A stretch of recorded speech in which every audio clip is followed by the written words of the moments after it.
Je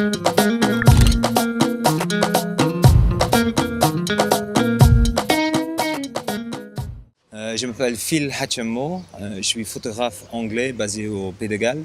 Je travaille dans la photo depuis 2011. J'avais déjà tombé sur le sujet et j'ai commencé de faire des recherches où j'avais vu qu'il y avait le prix Yves Rocher, dont je n'étais pas au courant auparavant. C'est tombé par le festival à Perpignan, Vise pour l'image.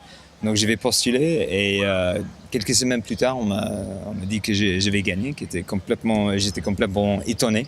Grâce à ce bourse, j'ai pu passer presque 2 mois au Kazakhstan pour un temps qui était assez important pour pouvoir rentrer vraiment dans des familles.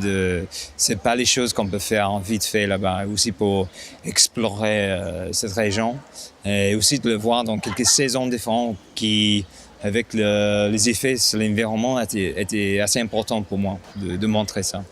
J'avais mes plans avant de partir, mais ma façon de travailler aussi, c'est je n'arrive pas à planifier tout avant de partir parce que si je connais un sujet aussi bien, ça veut dire que quelqu'un a déjà traité ce sujet.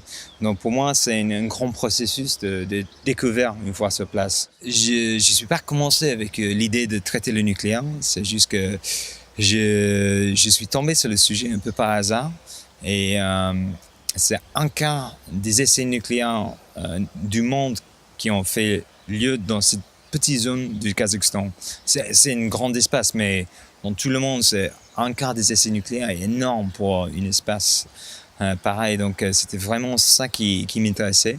Le Kazakhstan a hérité ce problème de Moscou, en gros.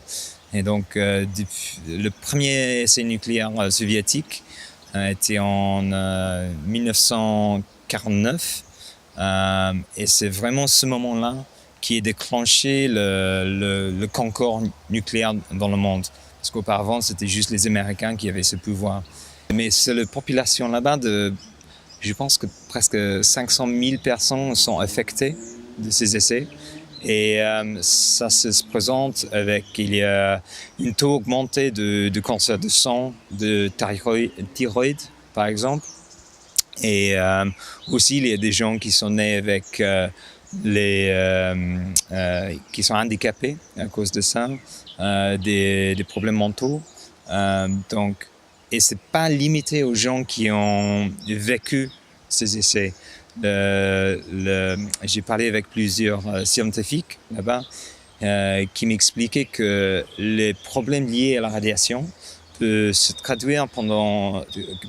présenter pendant 5 générations. J'ai passé beaucoup de temps avec une famille où il y a un garçon de 9 ans qui a des problèmes sévères mentaux et il vit avec ses handicaps, mais même sa mère n'a pas vu des essais, c'est traduit comme ça, donc c'est toujours un problème là-bas. Le sujet c'est assez difficile à raconter parce que en voyant les paysages où se passaient les essais, sans une légende, c'est très difficile à comprendre ce qui se passe.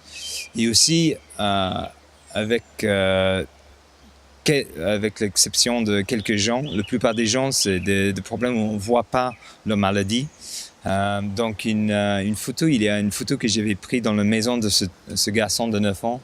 Et c'est une vase de fleurs dans la fenêtre. Et c'était quelque chose de touchant que sa mère m'a dit un jour où j'étais là, c'est qu'elle n'arrive pas à avoir des fleurs dans le jardin. Parce qu'avec ses problèmes mentaux, il arrache toujours les fleurs qui sont dans le jardin.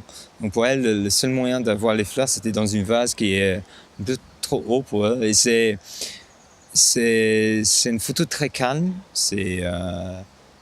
mais ça explique un peu le fait que c'est quelque chose que souvent on ne voit pas avec les premières apparences des choses. On voit des lacs là-bas, mais en fait c'est les lacs des cratères des explosions nucléaires, mais maintenant on ne le voit pas. Et la radiation aussi c'est invisible, donc c'était un sujet très subtil à explorer, c'était comme ça.